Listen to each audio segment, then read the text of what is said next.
Bayangin, dari kampung miskin di pinggiran Buenos Aires, bocah kecil yang main bola nyeker ini, tumbuh jadi legenda yang bikin dunia ternganga. Gol pakai tangan di Piala Dunia yang disebut tangan Tuhan, soloran luar biasa yang disebut gol abad ini, hingga bawa tim kecil Napoli jadi raja Serie A. Tapi di balik semua kejayaannya itu, ada sisi gelap dari hidupnya. Maradona harus bergulat dengan narkoba, skandal, kegemukan, dan berbagai kontroversialnya. Naik setinggi langit, jatuh sedalam jurang. Ini bukan cuma kisah tentang sepak bola. Ini cerita tentang manusia, kegilaan, keajaiban, dan kehancuran. Inilah kisah dari Diego Armando Maradona, sang dewa yang tetap manusia. Diego Armando Maradona lahir pada tanggal 30 Oktober 1960, di Villa Fiorito, sebuah shantytown di selatan Buenos Aires. Berasal dari keluarga miskin, yang punya 7 anak, dan rumahnya tanpa listrik dan air bersih. Maradona adalah putra pertama setelah 4 putri. Dia memiliki 2 adik laki-laki, yaitu Hugo dan Raul, keduanya juga merupakan pemain sepak bola profesional. Ayahnya bernama Diego Maradona Chitoro, yang bekerja di pabrik bahan kimia, dan ibunya Dalma Salvadora Franco, hanya ibu rumah tangga biasa.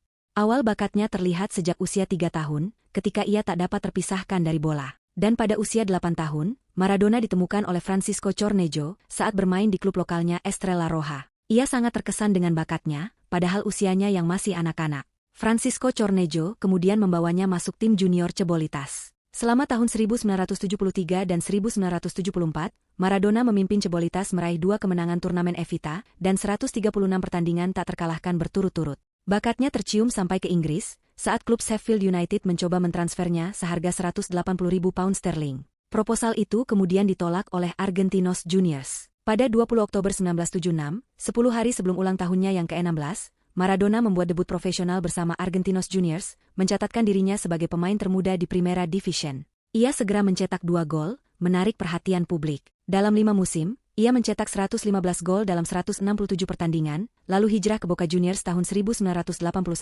hanya 1 musim di sana, namun langsung membawa gelar Metropolitano. Namanya pun melejit, berstatus pahlawan lokal. Pada tahun 1982, Barcelona memecahkan rekor transfer untuknya, sekitar 5 juta pound. Di sana ia meraih Copa del Rey dan Supercopa, setelah mengalahkan Real Madrid dan Atletico de Bilbao. Karirnya di Barcelona mengalami beberapa kendala. Pertama, ketika Maradona divonis mengidap penyakit hepatitis, kemudian cedera engkel parah akibat tackle keras, dan terjadi perkelahian saat final melawan Atletico de Bilbao. Akhirnya Maradona ditransfer ke SSC Napoli pada tahun 1984, dan mencapai puncak karirnya dalam sepak bola. Kepindahannya ke Napoli, mengubah sejarah klub Italia tersebut. Maradona memimpin Napoli meraih 2 gelar Serie A, pada 1987 dan 1990, Coppa Italia, UEFA Cup, dan Supercoppa Italiana. Di kota itu, ia dipuja seperti dewa di atas mural, dan bahkan kampanye sosial, menegaskan hubungannya yang dalam dengan masyarakat Napoli. Namun di balik kehebatannya tersebut, justru disinilah Maradona mulai mendapat berbagai kontroversi. Nanti akan dibahas di depan. Kita bahas debutnya di kancah nasional dulu. Karir internasionalnya membahana lewat Piala Dunia 1986.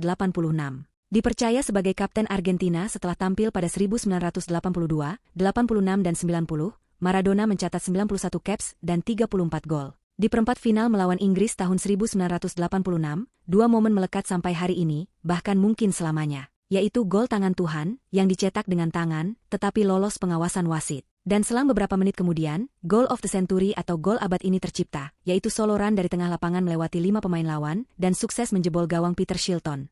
Argentina pun keluar sebagai juara, setelah menang lawan Jerman 3-2. Maradona meraih Golden Ball sebagai pemain terbaik turnamen, bahkan sampai dibuatkan patungnya ketika sedang mencetak gol, di depan pintu masuk Stadion Azteca.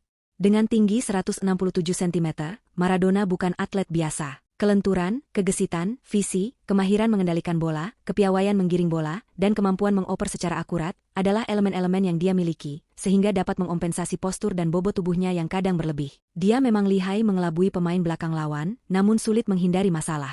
Setelah era keemasan, kehidupan Maradona mulai terombang-ambing. Dia terlibat dengan sindikat kejahatan Camorra, ketergantungan kokain, dan larut dalam gugatan hukum terkait anak. Setahun setelah Argentina kalah 1-0 dari Jerman pada laga final Piala Dunia 1990 di Italia, tes doping pada Maradona menunjukkan hasil positif dan dia dilarang bermain selama 15 bulan. Dia kembali berjuang untuk fit dan memperkuat timnas Argentina pada Piala Dunia 1994 di Amerika Serikat. Saat mencetak gol dalam turnamen itu, dia merayakannya dengan menutupi kamera menggunakan wajahnya. Awan kelabu kembali menggelayuti Maradona. Dia dikeluarkan dari timnas saat turnamen berlangsung, setelah terungkap bahwa dia mengonsumsi ephedrine yang dilarang. Setelah 3 kali teruji positif dalam tes obat 3 tahun kemudian, dia pensiun sebagai pemain sepak bola dalam usia 37 tahun. Meski demikian, masalah terus melekat pada diri Maradona. Kebiasaannya mengonsumsi kokain dan minuman keras memunculkan masalah pada kesehatannya. Bobot tubuhnya naik terus hingga mencapai 128 kg. Dia bahkan pernah mengalami serangan jantung pada 2004, sehingga dirawat di unit perawatan intensif. Operasi bypass perut pernah dilakoninya untuk mengurangi berat tubuh dan masuk rehabilitasi di Kuba guna melawan ketergantungan narkoba. Walau dengan segala masalah ini, Maradona diangkat menjadi manajer timnas Argentina pada 2008 dan membawa tim tersebut mencapai babak perempat Piala Dunia 2010.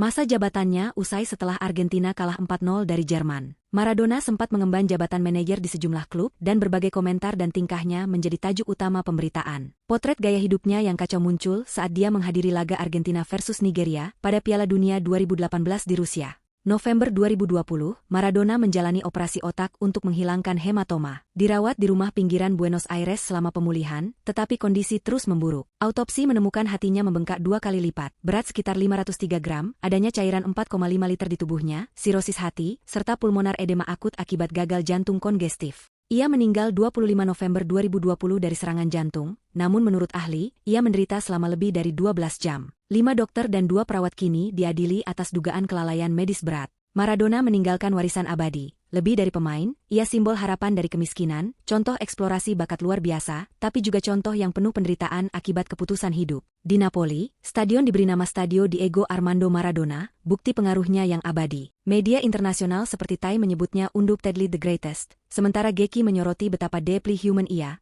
seorang superstar manusiawi yang penuh kontradiksi. Kisah Diego Maradona adalah perjalanan epik, dari kampung kumuh ke puncak kemegahan, dari gotong royong hingga degradasi yang tak bisa dipulihkan sepenuhnya. Ia mengajarkan kita bahwa mimpi luar biasa bisa diubah jadi kenyataan, tapi juga ketika keledai kehidupan melangkah ke jalan salah, harga yang harus dibayar bisa amat mahal. Jaga keseimbangan antara ambisi dan kehidupan pribadi. Rawat tubuh dan pikiran, karena talenta sehebat apapun tetap memerlukan kesehatan sebagai pondasinya. Kalau suka dengan konten seperti ini, berikan dukungan kepada kami dengan like, komen dan subscribe channel Kisah Tokoh. Konten selanjutnya kita bahas siapa nih? Tulis di komentar ya.